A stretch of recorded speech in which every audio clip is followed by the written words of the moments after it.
Hello বন্ধুরা, good evening. তো আপনারা কীরকম আছেন? আশা করি সবাই ভালো এবং সুস্থ। তো বন্ধুরা, আজকে হলো সপ্তমী রাত, আর আজকে একটু বিজনেস ভিউটা দেখার জন্য আসলাম। ফার্স্ট লুকটা কীরকম হয় যখন লাইটিং দেয়। তো আমরা এসে একটি ড্রোন শট নিয়ে নিলাম বুর্জ আল আরব, যেটা 7 স্টার হোটেল বানিয়েছে বিদ্যাপীঠের খেলা মাঠে, সেখানে। আর দেখেন যে মানে আমরা আসতে কিন্তু অনেক দেরি হয়ে গেছে। আমরা মোটামুটি 9টার দিকে আইসা পেলাম এই জায়গায়, 9টা সাড়ে 9টা। তো লোকজন অনেক কমে গিয়েছে এখন, তবুও কিন্তু মানে ভালো একটা লুকস দেখা যাচ্ছে। আর পরিবেশটুকু দেখেন, এই জায়গায় কিন্তু অনেক কিছুই মানে আয়োজন করেছে। আর এই হলো বিদ্যাপীঠের সেই খেলার মাঠের দৃশ্য। আর লোকজন একদম কমে গিয়েছে, কি বলবো। এই হলো বুর্জ আল আরবের লুকস। আর লাইটিংয়ের ব্যবস্থা কীরকম হয়েছে অবশ্যই আপনারা কমেন্ট করতে পারেন। আমার তো বলবো মোটামুটি এভারেজ বলবো, কারণ বাঁশের কারুকার্যগুলো কিন্তু দেখা যাচ্ছে। আর লাইটিংগুলো যেহেতু ভিতরে দিয়েছে তার জন্য একটু অসুবিধা হয়েছে। আর এখানে প্রোগ্রাম চলছে অনেক কিছুই, তো শাস্ত্রীয় সঙ্গীত পরিবেশন করতেছে। আর এদিকে বন্ধুরা একদম একটা মিনা বাজার বসে ছোট করে বাচ্চাদের জন্য, শুধু দেখেন নাগরদোলা বা গাড়ি ঘোড়া এগুলা, তারপরে এই বোটিং করা, বিভিন্ন ধরনের জাম্পিং ইত্যাদি ইত্যাদি বস্তুগুলো এই জায়গায় কিন্তু সুন্দর করে রেখে দিয়েছে। তো দেখতে পারতেছেন অসাধারণ একটা ভিউ। তো আমরা ড্রোন শটটা নিয়ে নিলাম। কীরকম হয়েছে ড্রোন শটটা অবশ্যই কমেন্ট করবেন, তার সঙ্গে সম্পূর্ণ ভিডিওটা দেখবেন, তাহলেই তো মজা পাওয়া যাবে। কারণ এই জায়গায় 4টে পূজার সম্পূর্ণ দৃশ্যগুলো রয়েছে। আর বন্ধুরা, এই হলো মানে সেই খেলার মাঠ, আর অনেক কিছু রয়েছে, কিন্তু ভালো লাগছে বস্তুগুলা। তো এই ছিল বুর্জ আল আরব। তো বন্ধুরা, এরপরে আমরা একটু ভিতরের দিকে যাব, আর ভিতরের দৃশ্যটা দেখাচ্ছি। দেখেন, এই হলো মায়ের প্রতিমূর্তি এখানে রয়েছে, আর এখানে পুজোটা হয়েছে ভিতরে।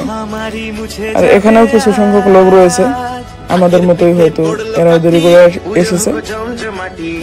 আর এখানে সেই মায়ের মূর্তিটা রাখা রয়েছে। তারপরে বন্ধুরা, এটা দেখার পর আমরা চলে গেলাম ভেটাগাঁও, যেটা আমাদের দুর্গাপূজা হয়, সেই ভেটাগাঁও দুর্গাপূজার সম্মুখে। তো এখানে বিশেষ কিছু বানায়নি, সিম্পল করে লাইটিংয়ের যেটা মানে ডেকোরেশন রয়েছে সেগুলোই দিয়েছে। আর ওভারলুকটা খুবই ভালো হয়েছে।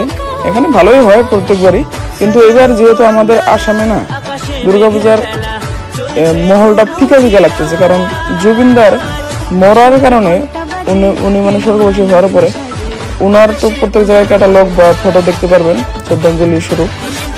তারপরে এই যেভাবে থাকবেই সব জায়গায়। এটা আসলাম বললামগুড়ি বাস স্টেশনের যেটা দৃশ্য এখানে দেখার জন্য। দেখেন এখানে সঙ্গীত পরিবেশন হচ্ছে। আর এটা হলো ভিতরের দৃশ্যটা। এই জায়গায় মানে সিম্পল লাইটিং করছে, যাতে শুধু আখরগুলো শুধু দেখা যায়। একটু আমার হিসাবে মানে একটু জাঁকজমকতা করতে লাগছিল লাইটিং দিয়ে। লাইটিংয়ের ব্যবস্থা খুব একদম নিম্নমানের হয়েছে, কারণ একদম সিম্পল লাইটিংয়ের ব্যবস্থা করছে। একটু যেহেতু আধুনিক যুগ, তো আধুনিক যুগের সাথে মিলিয়ে একটু লাইটিংয়ের ব্যবস্থাটা করলে ভালো লাগতো আর কি। তো যাই হোক, কুহিপাটের যেটা মানে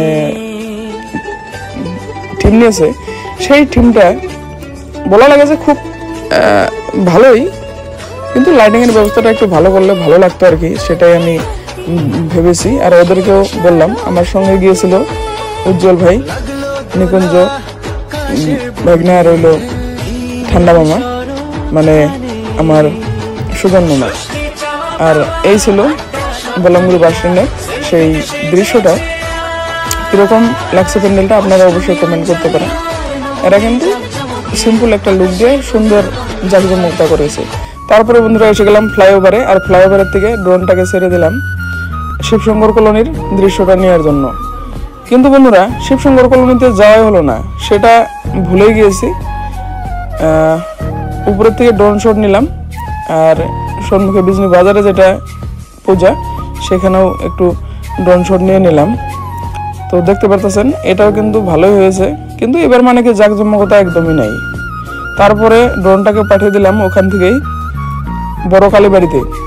আর বড় কালীবাড়ির পূজা তো সবাই জানেন, এখানে প্রত্যেক বছরে সিম্পল করে করে, কোনো প্যান্ডেলের ডেকোরেশন নেই, কিন্তু দেবী প্রতিমা প্রথম এই জায়গায় মানে বলা লাগে যে পূজার আরম্ভণি প্রথম এই জায়গায় কিন্তু বিসর্জন হয়, কারণ এখানকার দেবী মার সবার থেকে বড় দেবী মা আর কি মূর্তিটা।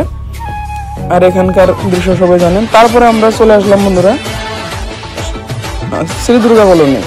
আর শ্রী দুর্গা কলোনি মানে কাওয়াটিকা, এখানকার কিন্তু দেখতে পারতেছেন যেটা মানে পান্ডার ছবি দিয়েছে, মানে মহিষাসুরের মহিষের যেটা মুন্ডুর ছবি দিয়েছে, অসাধারণ। আর লাইটিং দেখেন, লাইটিং এর বাহাদুরি ভাই, আমি কি বলবো, আপনারা খুদই চোখে দেখে নিন, মানে অসাধারণ। লাইটিং এর ব্যবস্থাটা বলা লাগবে ভাই, লাইটিং তামাম লাইটিং দিয়েছে। আর প্রথমে আমি ভাবছিলাম যে এরকম কিছু অত হবে না, কিন্তু লাইটিং যখন দিয়েছে না, বাজানোর সাথে সাথে লাইটিং এর যেটা মানে মিক্সার নিয়ে এসেছে, অসাধারণ কাজ করেছে রে ভাই, এটা অসাধারণ কাজ, একদম ভাল লাগছে।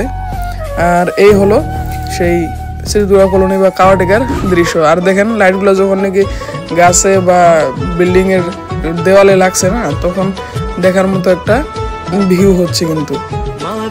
আর আস্তে করে ড্রোনটাকে সামনে নিয়ে আসলাম, তো দেখেন লোকজন কিন্তু খুবই কম, কারণ রাত্রি এখন 11টা বেজে গেছে, প্রায় 10:30 পার হয়েছে, তো লোকজন নাই, 2-1 জন লোকজন আমাদের মতোই, যারা নাকি আসতে হতো দেরি করে দিয়েছে বা অন্য জায়গাতে দেখে তারপর এখানে আসছে। তো দেখতে পারতেছেন মানে খুব সুন্দর লাগছে, এদের কারুকার্যটা অনেক সুন্দর লাগছে আমার। তো লাইটিং এর জরিয়তে মানে অনেক আনবিলিভেবল একটা লুকস বের করে নিয়ে এসেছে। এটা মহিষের যেটা আকৃতি না, এটা দিনের বেলা একটা সিম্পল দেখা যায়, কিন্তু রাত্রে ভাই অসাধারণ একদম লাইটিং এর ব্যবস্থা করেছে। এদেরকে ধন্যবাদ না দিয়ে পারবো না। আমি সেটাই বললাম যে বল্লামগুড়ি বাস স্ট্যান্ডে যেটা বানিয়েছে না, সেটা ভালো লাগছে, কিন্তু ওনাদের লাইটিং এর এটা খুবই কম হয়েছে, একদম কমজোরি হয়ে গেছে। তো যাই হোক, হয়তো ওইটা জাঁকজমকতা নাই, সিম্পলের মধ্যে মানে ভালো একটাই, কিন্তু এটা মানে কি অত্যাধুনিকতা যেটা বস্তু, লাইটিং এর কথা কোন বা মিউজিকের কথা কোন, মানে এত সুন্দর লাগছে না, এটা চোখ ফিরাতে পারি না, এই হলো কথা। তো বন্ধুরা, আপনাদের কোনটা সবচেয়ে বেস্ট লেগেছে অবশ্যই কমেন্ট করবেন। অবশ্যই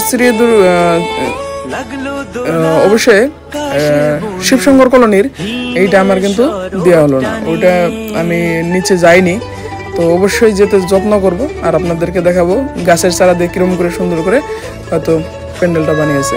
তো যখন পারি অবশ্যই যেতে যত্ন করব আমি, আর আপনাদেরকে ভিউটা দেখাবো সেখানকার।